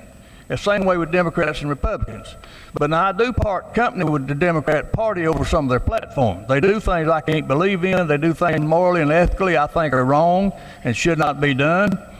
But as far as working with people, I'm willing to work with anybody. Our county attorney told us a few weeks ago, said as an individual you have no power. As a group you have power. So we need to work together. But we can't just sit down and say, well, we're just going to let everything go. We're going to run the tax rate up. We're going to run up debt and all that. That don't make no sense to me. So I can't do that. Thank you. Diane Honeycutt. Well, for me, I would say working respectfully, professionally, and as equals. I think we need to understand that when you're part of a 5-person board, you're one of 5, and your input and your decisions have to be a compromise and have to be a way of working together. And so when it was said earlier that 3 of us would be a nod and the 3 of them would be a nod, you know, I think you're confusing that with the ability to compromise in a respectful way and know that you can't always have it the exact way that you want it. I think working together along with our staff, you know, the top 3 administrative people in the county government staff have over 75 years of government experience. You know, I think that we should take their advice or look very clearly at the offerings that they have and have some respect for what they bring to the table, as well as working with our school boards, our community college, and the other boards of entities who have an effect on our debt and what goes on in our community. We've got to work together. We've got to come up with a long-term plan that the school boards, the community, and the commission can live with, and we're only going to do that if we work together in the spirit of cooperation. With the time I have remaining, I would just say, Chris, you mentioned about the economic development policy. What I don't understand, the county has an economic development policy, it's just not followed. So if it's not sufficient and it doesn't deal with jobs, why does somebody not get that policy out and rework it and change it so that we can move forward on that issue with the community? And as far as you haven't voted down but one company or incentive since it came through, have you voted for any that we didn't vote down? So that would be my piece on that. Thank you. Chris Meismer. Well, in regards to your comments, I have not voted for a tax incentive yet. And I say that because all the all the companies that have come before us and requested a tax incentive, none of them I felt comfortable with. As I told you, that our policy does not have accountability. That's what our policy is lacking, is accountability. And I agree that something needs to be done about the policy. And we are working on that. We are working on trying to change the policy to make it have more accountability for anyone who would receive a tax incentive. But I will say, you know, you and I both have had conversations about this, and going back to how commissioners would work together is I have respect for each and every candidate that's up here this evening. You know, this is a tough job as a commissioner. It's a tough job to run a campaign, and I have a respect for each and every one of these members. I think I've had coffee or had a meal with everyone here on the stage, with the exception of Mr. Mockerman. I haven't had that opportunity yet. And, you know, I have tried to work together with all of my board members in the past 4 years, the commission board members. I've compromised. I have not certainly tried to do anything that would bring a divide. Now, we do disagree on issues, and that's natural. We all in here come from different backgrounds. We all have different opinions, and there's nothing wrong with that. And that's our job as commissioners, to try to work together and try to come up with what we think is the best policy with the compromise. And I think that I've shown that over the 4 years. I do have strong opinions. And there's some that I can't compromise on. However, there's been a lot of compromises made. I've worked with all the other commission board members, and also I know that the incumbents get a lot of questions about, or concerns about, why we question the school system so much. That's our job as commissioners. That's what we are set forth to do, is whenever a request is brought forth, we question. Last, Chad Markerman. Yeah, you know, first I do want to thank all the candidates, because I think you kind of wonder how it works behind the scenes, and I've only seen complete, really, respect for the most part between everybody. May not always look like that out in the public, but it really is that, and I appreciate that. And I have great respect for anybody that would actually take their own time and do this, because I'll tell you what, sometimes, and I think Larry made the comment a few weeks ago, you wonder if it's worth it. The only disrespect I think we've had is from a few members in the community, and it's a very limited few. I do stand by what I said at the beginning, though, is that I think it's 3 people thinking the same and another 3 people thinking the same. And that's great, but I don't know that that actually gives us the level of results that we're looking for. 3 people who think the same generally gives us some mediocre results. We need that challenge that's in there, healthy challenge, to ask, maybe there's a better solution, and maybe somebody thinks a little bit different than the last person, and together we can collaborate and come up with a good solution. What I've seen in the county commissioner meetings is actually completely unacceptable. When you look at companies that want to come here, take a company like DuPont, Johnson & Johnson, Google, and when you take your neighbor down the street that wants to stay or thinking about moving, maybe your friend from out of state or in another community, is that the county commission board that you want to say represents us? And if it's not, what does it look like? Who are the people that it looks like? If it is, that's great. But you're not just thinking, again, about that one issue. It's broader about, what do you want the representation of the county to look like? This board's going to have a lot of impact on what goes on in the county in the next few years, and more impact than I would say than the federal government's going to have on you. So what does it look like? Who are the people that best represent the best results that you think that can come out of this? And that's the people that you should be picking.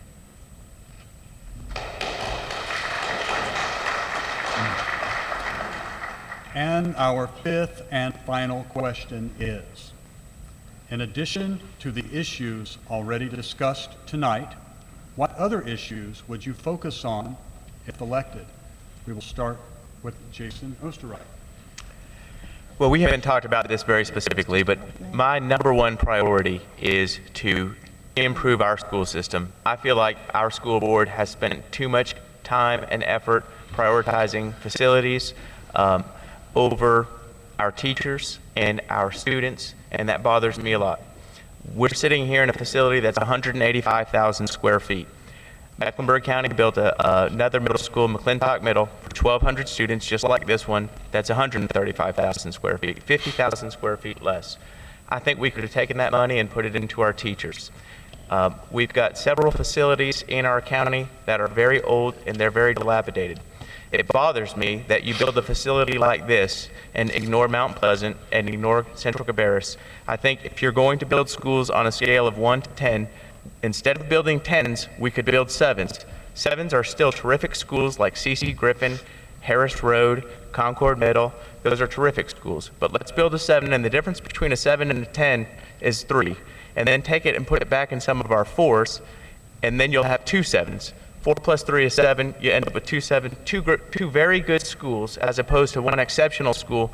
Now there's an equity problem with that. The people in Mount Pleasant and the people in Midland, they pay the same county tax that the people that here do, and they deserve a similar type of facility, and we need to get better at doing that. Now, if we can cut back on building these glamorous facilities, we can take that money and directly put it into our teachers, and that's exactly what we were able to do. We were able to cut $11 million off of Mount Pleasant, $4 million off the new middle school, which is $15 million. It costs us about 10% of that $15 million in debt service per year. That gives us $1.5 million. The teacher raises that we just did cost $1.5 million. So we were able to give the biggest supplement increase that I know of in Cabarrus County this year after I was on the board, and it was because we came up with a plan to prioritize our teachers so that our students would be better educated. Time's up. Question 5 for Lynn Shue.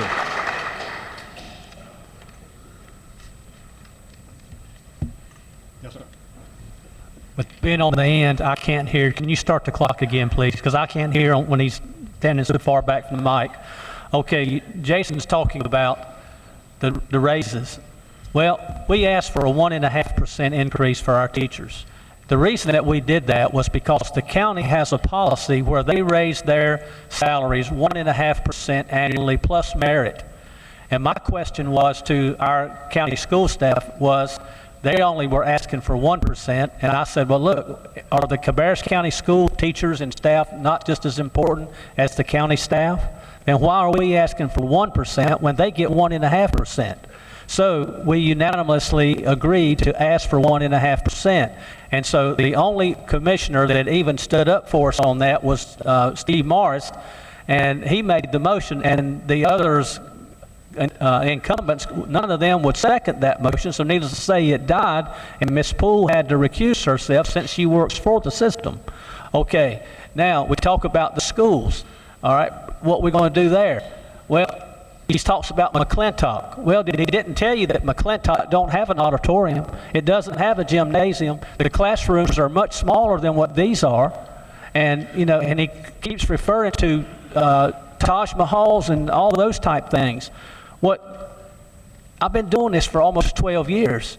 We build long-lasting, sustainable, energy-efficient, quality schools that will be here 50, 60 years from now. And 50, 60 years from now, most of us in this room tonight will not be here, but they will be students, maybe even another commissioner debate at some time here in this very building.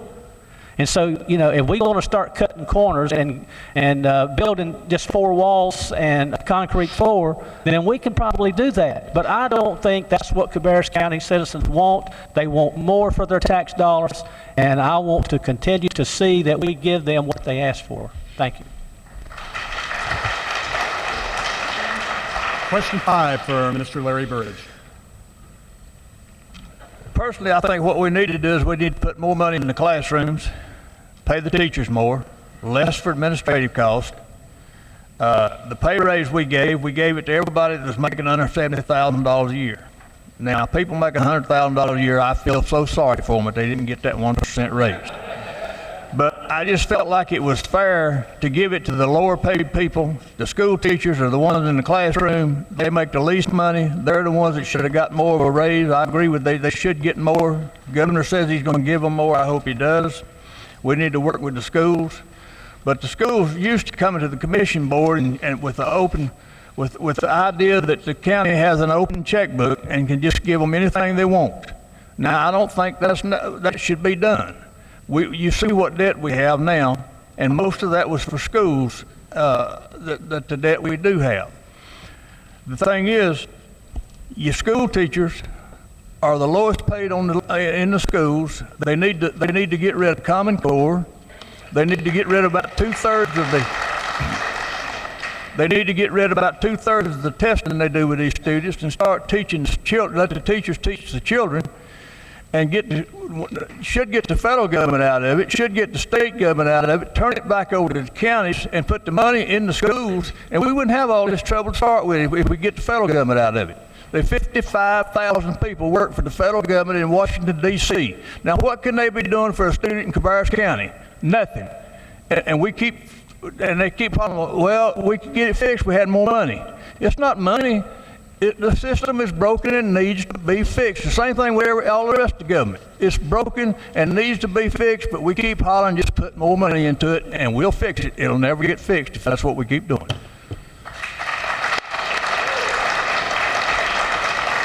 Question 5 for Diane Honeycutt. Well, the one thing, again, is going back to increasing the tax base. It sounds like a broken record, but by doing that, we're going to increase the revenue, which is going to give us dollars to put back into the community. I want to address the Taj Mahal school that we're sitting in. The North Carolina Department of Public Instruction shows that 4 out of the 5 least expensive schools built since 2009 were in Cabarrus County, and one of those schools is the very one you sit in today. I also have 100 of these. If you want a copy of this, you're welcome to it as well. So I think that's just been overblown. If you look at this school, it's concrete block, decorative concrete floor, and yes, it looks great, but new schools should look great. So I don't see what the problem is with that. I think to give our children a great facility to go to school is good. We need to keep it as reasonable as we can, but I don't believe that this is Taj Mahal. The teachers' pay raises, smoke screens and mirrors when you say that you've given them the biggest raise ever, 20%. That's of their supplement. That 1.5% raise would have been $686. And you talk about paying the teachers and getting the money in the classrooms. Why didn't we give them that 1.5% pay raise when they hadn't had one in 6 years? And the other part of that is, why does Mount Pleasant deserve a substandard school? Why are they getting $15.5 million when it says that they're going to need $22 million? And neither party really knows. But why would you start that low with a school? I happen to believe Mount Pleasant deserves the same quality of school that everyone else deserves. They deserve to have a gym. They deserve to have an auditorium. And I'm afraid that if a school's built at that level, redistricting may come in the future if there's not enough capacity to handle what's there, because we don't know what we're going to be able to get. So my feeling on those things is we need to be equitable and we need to do it responsibly, but we need to reach out and do the right thing for people. So if you would like to have one of these copies about the 5 least expensive schools, I'd be glad to share it with you. Question 5 for Chris Meismer. So we've heard about the Mount Pleasant Middle School and the plan to pay cash for that. Let me tell you, Kannapolis City Schools requested a new middle school for 1,100 capacity student for $22 million, $23 million. Mount Pleasant, the proposed Mount Pleasant replacement is for 700 students at the same price. Now we're talking about a capacity difference there. There is some reason why Cabarrus County school system cannot get the cost of their facilities down. How can Kannapolis build a comparable facility for the same price? Now, let me tell you too, with the $100 million bond, we worked hard to reduce that from $100 million to $43 million. And if we didn't do that, there would be no more raises for the teachers. We have to balance the debt. We have to balance increase for the teachers. I agree that the money needs to go right into the classroom, and that's what we did by giving the teachers or a school administration that make under $75,000, we gave them an increase. Anyone over that did not receive that. So we showed our efforts directly to the teachers. The money goes directly into the classrooms. And I think it's one thing that's important to point out that no candidate ever mentions is that the state pays the teacher salaries. We give a supplement. And I was reading an article earlier today regarding this. Mecklenburg County is going through the same thing that we did. And as communities or as counties begin to take on increased supplements, the states are going to shift that responsibility to the counties. So we're only going to see more county liability. The state pays for the teachers, the county pays for facilities. My time's up. Mockerman. So I'm actually shocked I'm going to say this, but Larry, you and I agree on something. I want us to stay out of your lives as much as humanly possible. We should not be involved in telling you what's morally right and morally wrong. We're here for your basic needs, like schools, like health, things like that, things that we can manage. So you're going to see that, yes, I have some very strong faith and beliefs, but that's none of your business in terms of telling you what to do. You have your own, I have my own. We're working together. I do see that we have not leaned out, and that's a term that you may be familiar with, you may not, a lot of our government activity.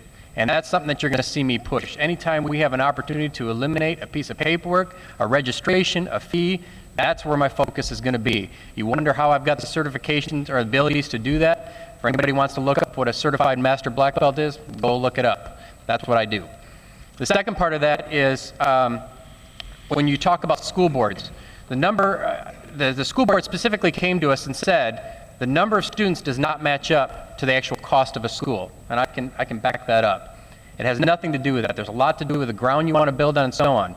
And you want to figure that out, go take a 2,500 square foot house and try to build it in one place, go down the street and try to build it in another place and see if the prices are exactly the same. Diane, you can help us with that one too. I'm not actually okay with building a 70% school. And if you want to go out and tell my daughters that 70% is okay for them, they're sitting over there and you can tell them on the way out.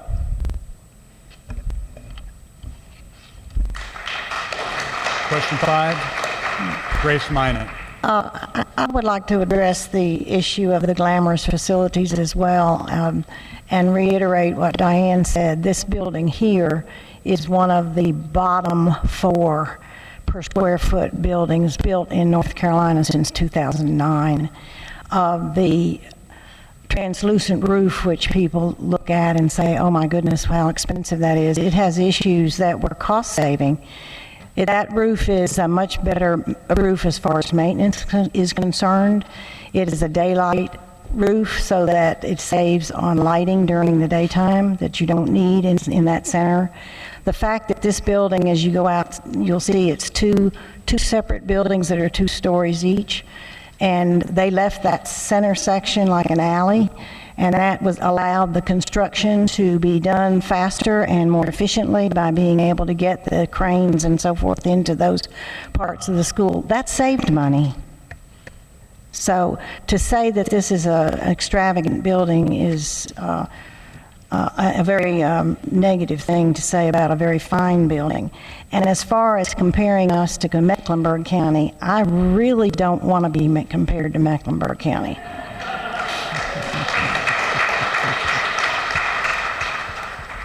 But the question was, what would we do to cooperate and get things going? I think that for our teachers, we are, the County Commission is an arm of the state in many ways. And many of the decisions about our teacher salaries, our teacher working, the things that are stressing our teachers are coming from Raleigh. They're not coming from the local school board. And so what we need to do is get with other county commissions through the state county commission organization and lobby Raleigh to get some of these things changed that we're seeing that are stressing our teachers. That's what we need to be doing. Time's up, sorry. All right, thank you. Thank you. So everybody catch our breaths for a moment. And we now are going to have the closing statement from each candidate. Each of you will again have 3 minutes for this, and we will start with Lynn Shue. Thank you, Mr. Moderator. And ladies and gentlemen, first off, I want to thank all of you for coming out tonight, showing your support for me, whoever you're here for, the issues, just to be informed. I do appreciate that. Well, you know, to wrap up the meeting tonight, some of the things that I wanted to try to make sure that you folks know, and Mr. Meismer was talking about the Mount Pleasant Middle School, trying to compare that to the Kannapolis Intermediate School. Well, there's a thing called core capacity, and there's a thing called capacity. Now, the core capacity is the main structures of the building, such as the cafeteria, the gymnasium, the media center, things of that nature right there.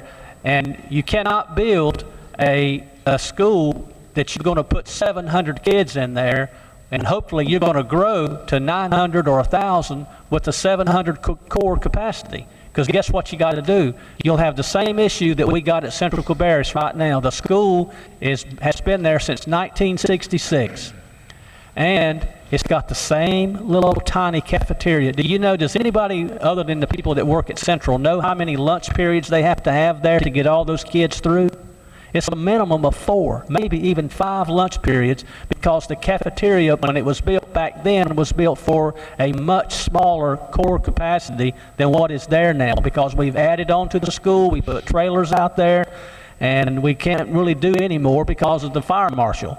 And so when you talk about core capacity and capacity, the Mount Pleasant Middle School, when we first started talking about this 7 or 8 years ago, before the economy crashed, just as Mr. Osterwright had said, but see, we were building schools then faster than we could. We were building 2 and 3, opening 2 and 3 schools a year, literally.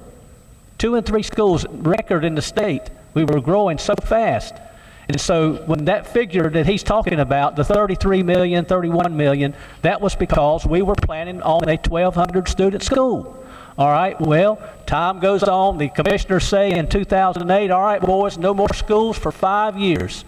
So there was no more schools for 5 years. And during that period of time, the county just kept growing. We kept growing during that recession, anywhere from 500 to 600, 700 students a year, where we were growing 1,200 to 1,500 students a year. So we decided in November of 2011 that we would commence a study from North Carolina State, and in that study they came and told us that the school system in Mount Pleasant, because of the growth, the current enrollment was 670, and they said that in 10 years thereabouts it would be 675, and that's when we rolled it back to the current $22 million. There was another figure Mr. Osterwright threw in there, but there is a comparison. And anyway, my time's up. You can't 3 minutes. You know.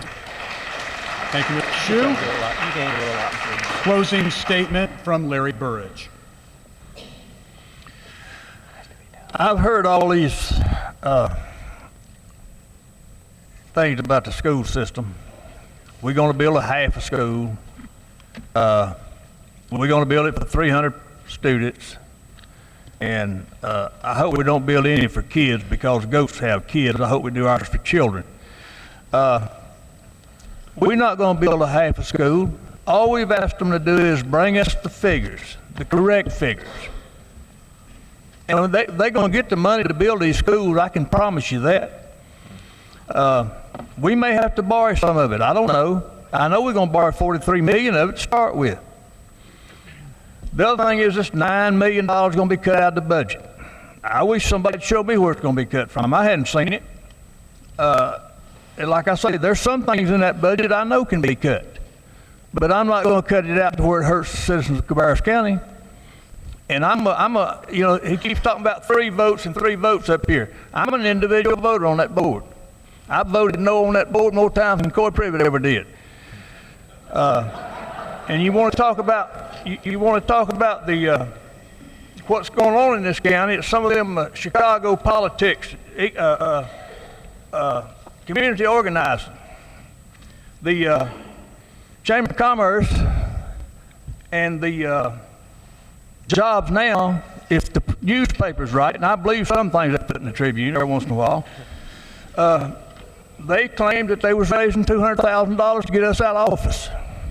Now, if they raise $200,000 to get us out of office, and that's what they're spending, I can guarantee you that they're planning on getting that money back from somewhere, and they're going to get it from the county spending, more debt, more taxes, and more spending. And they want it back, and the only way they can get it back is to put their people in office, and when they get their money back, it's going to come out of your pockets. So it's up to you. Do you want it coming out of your pockets? Now, what I'd rather do is let you keep the money in your pocket and downsize the government and let you spend your own money instead of the government spending it for you. Because I think you know how to spend your own money better than they do. Thank you, Mr. Burridge. Closing statement from Diane Honeycutt. Thank you. There was a letter in the paper today that said there's a difference between a statesman and a politician. A statesman does what is best for the community, and a politician does what they need to do to get reelected. By definition, I think I've been a statesman for this community for 24 years. Again, I encourage you to visit my website, DianeHoneycuttForCommissioner.com, and see what I've done for the last 24 years. I believe that actions speak louder than words, and I think the past 24 years of my community involvement shows you how I will make decisions. I understand this community, and I understand the people in it. It's a very special place to live. It's a very kind, caring, philanthropic, and proud people who live in this community. And the recent tone of our political leaders at the county level has become somewhat of an embarrassment and not too much to be proud of. It's not who we are as a people. This community understands the benefits of the spirit of cooperation and working together for the common good of our citizens, and we need our elected officials to do the same. Our morale in our county offices, our teachers, our sheriff's department, our EMS services is at an all-time low. I can't tell you the number of calls I've had from those people. We have challenges, and they're not going to be solved if we don't work together for the good of this community and come up with solutions and a long-range plan, and that's only going to be done together. If elected, I will serve as a common-sense, conservative, level-headed commissioner who will work with the spirit of cooperation and compromise for the good of this community. What I know is there's two sides to every issue. And what I hope you'll understand, if I get elected, I'm going to look at both sides, and then I'm going to make the decision that I feel like is best for 185,000 people in this community. You will not always agree with that decision, and I certainly understand that, but I hope that you'll feel like I did it for the right reasons. So in closing tonight, I want to end my comments with two questions. I want to ask the three incumbents again to provide a specific list of cuts for that $9.1 million. Mr. Burridge, on the sheet the other night that was there, it showed on that plan that it was going to take the $9.1 million of cuts, but nobody has shown us what those cuts are. Nobody here so far has offered to show us those cuts. So hopefully, and I encourage you and I challenge you as citizens to ask them what those cuts are going to be between now and the April 21st meeting. We should see it April 21st. So you could give them till that date. If it doesn't come up there and we don't see it, I think you need to get with them and ask. The transparency issue I'm asking for. The second is, what kind of community do you want to live in? You have two very distinct choices, as you've heard here tonight. You can live in a community that cuts services to the bare minimum, a future with no jobs, and a sound basic education, which is what our commissioners have said we have a moral obligation to provide. I think if that's our goal, we should start all over again. Our students deserve the best education that they can get. Or would you like a vibrant community with schools, parks, a quality of life that's inviting? I want your grandchildren and children to be able to come back here and work and get jobs if they choose to do so. So tonight, I'm asking you, as a citizen and a voter, what kind of community you want to live in. It's your choice. Vote May 6th. Thank you, Ms. Honeycutt. Closing comment from Chris Meismer.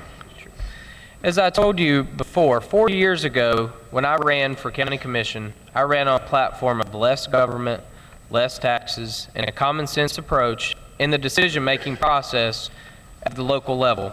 And that's exactly what I've done for 4 years. Whether you agree or disagree with my votes or my opinions, I have steadfast in my principles throughout my tenure on the county commission board.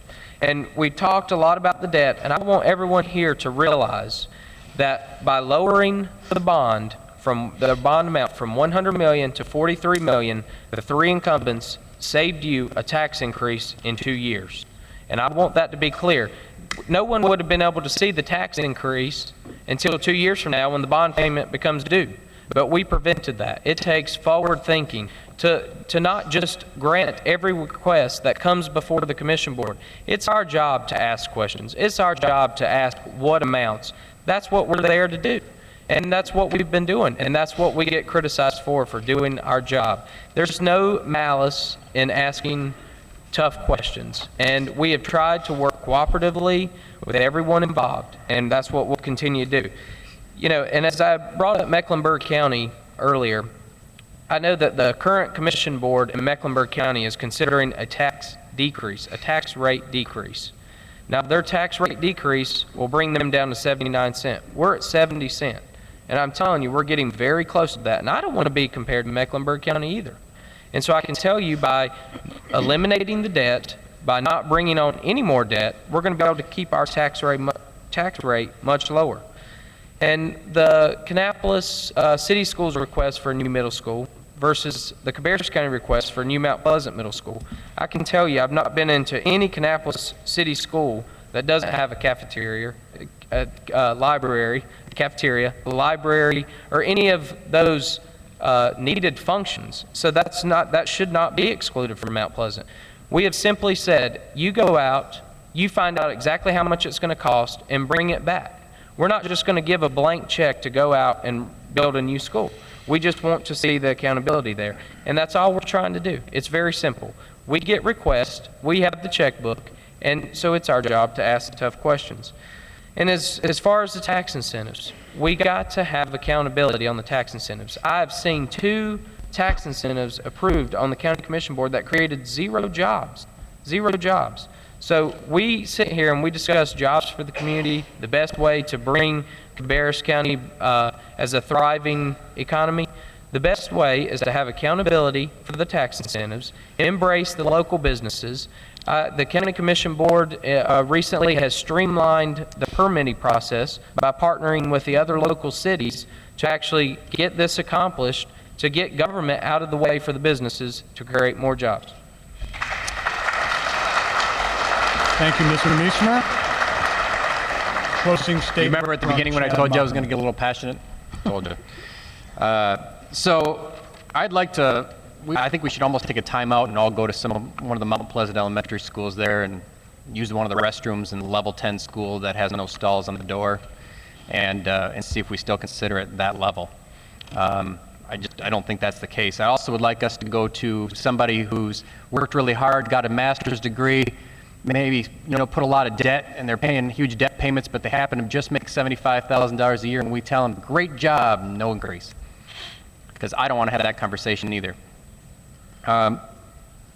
In just under 30 days, you're going to have a vote. And I go back to what I said right at the beginning. It seems like there's 3 people and 3 people.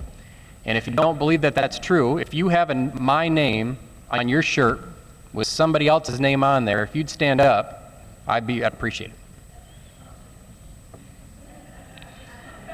Thank you. So, if one of them makes a comment that we're not looking for builders to come in and people to build homes here, does that mean that the other 2 also support that? And if they don't, then why are they running on the same platform? Why are we seeing 3 people show up at an event to hear the school board's information and hear what the school is interested in when it's only 3 and not 7? It seems to me like we're either going to end up with a really collaborative group that's running and in office, and everything just goes through without a real discussion because we don't want to offend anybody, or we're going to end up with a fight that's going to be there and it's going to look a lot like what we've got today. I want to challenge you to go back and do what I said at the beginning. Go to my website, go to other people's websites and see if you see what differences you see. Have a conversation with me. Send me a note on Facebook. Go to my website and send me a note through there. You're going to find more information than any of us can provide you in that short amount of time.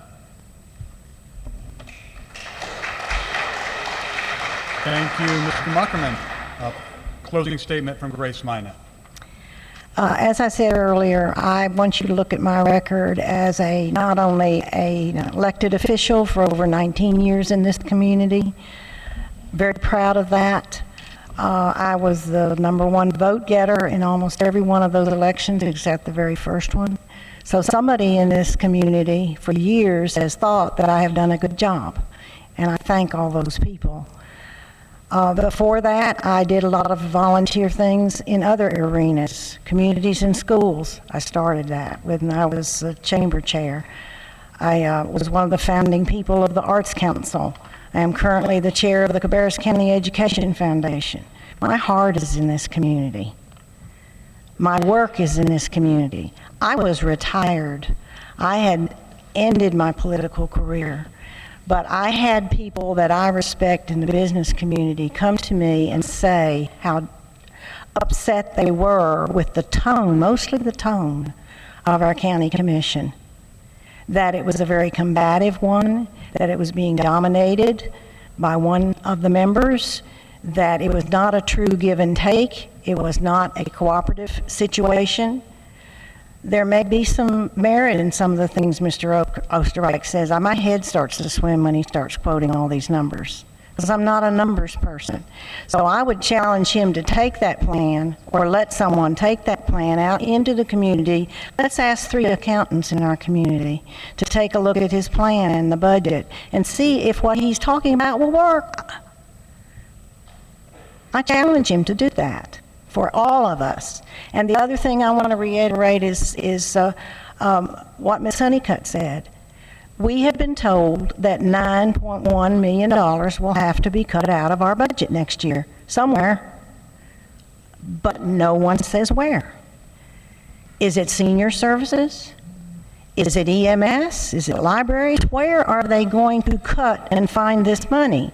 And I, as a voter, even if I weren't up here running for office, just voting, I would be saying, wait a minute.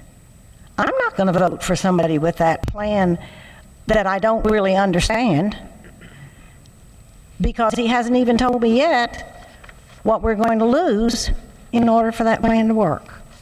So I think that we need to vote for people who will work together compatibly and not dominate, not say it's my way or the highway. I'm right, I've got the answers, because I don't have all the answers.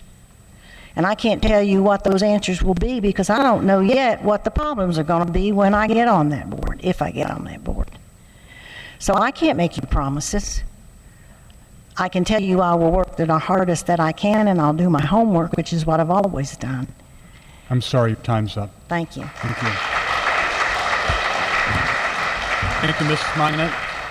And our final closing statement is from Jason Osterreich. Folks, during that spirit of cooperation, Commissioner Minot added $300 million to our debt. Can we afford another one term of Commissioner Minot?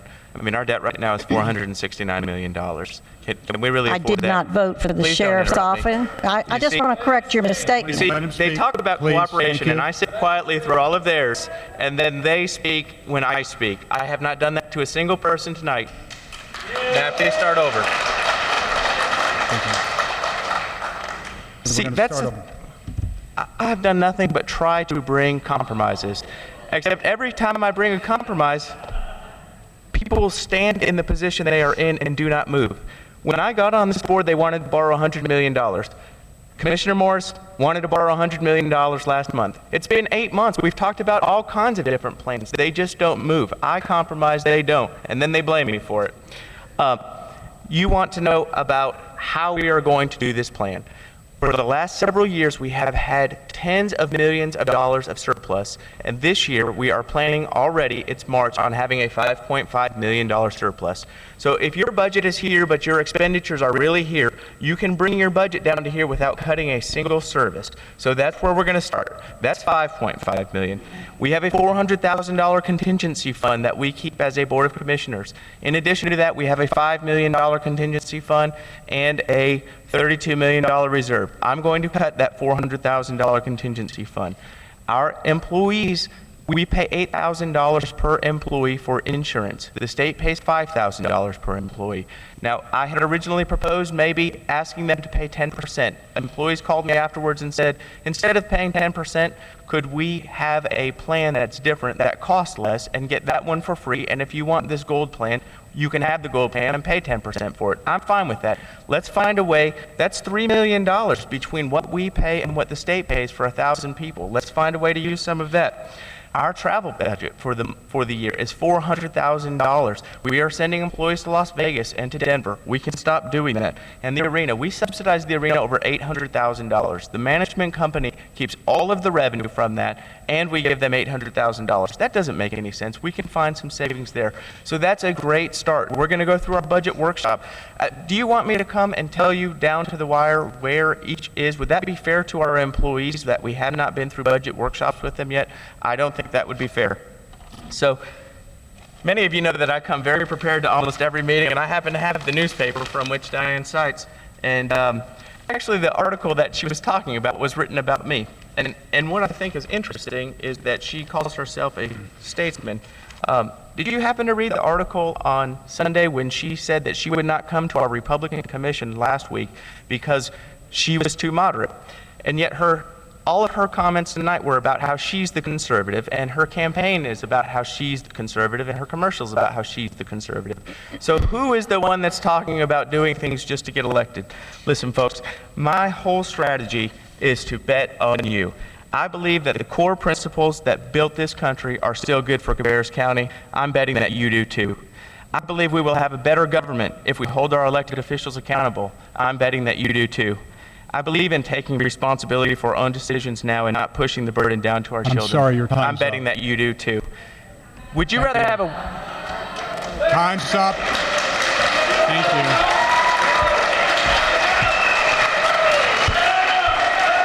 you. Order. Thank you. Folks, could I have your attention, please? I know that each of our candidates and all of you are very passionate about what's being said tonight. The rules are enforced just to be fair. I just want to remind everyone of that, and even the audience as well. So thank you for your understanding. Thank you for your good citizenship and being here this evening. Thank you for investigating the candidates more. They have websites, you can see them at other appearances. Speak to them face to face. And to each of the 7 of you, thank you so much for your willingness to serve this community. Let's give them a big hand.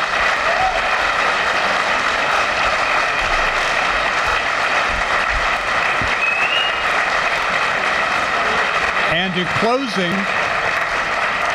just a friendly reminder to everyone from our candidates and those of you in the audience that I had to slap the wrist of this evening, for lack of a better word.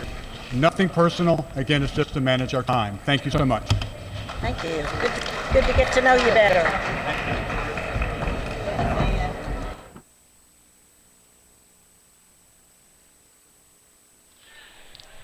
This has been the Independent Tribune's forum on the Cabarrus County Commission race. Michael Urey, our moderator. We appreciate you joining us. I'm Mark Clements. If you haven't seen the whole program, it's been recorded. There will be stories written in the newspaper about what's going on. And again, we thank you for joining us on the Independent Tribune's forum here on the Cabarrus County Commission race. Don't forget, the election coming up on May 6th. The deadline to register to vote, if you have not registered to vote, is Friday, April the 11th, again, for that primary election on May the 6th. Again, thank you for joining us. We hope that you enjoyed this, and we hope that you'll share this with others. Don't forget lots of other features from time to time on the Independent Tribune, and lots of good stuff. Your community newspaper and your local voice of Cabarrus County is the Independent Tribune. Thanks for joining us.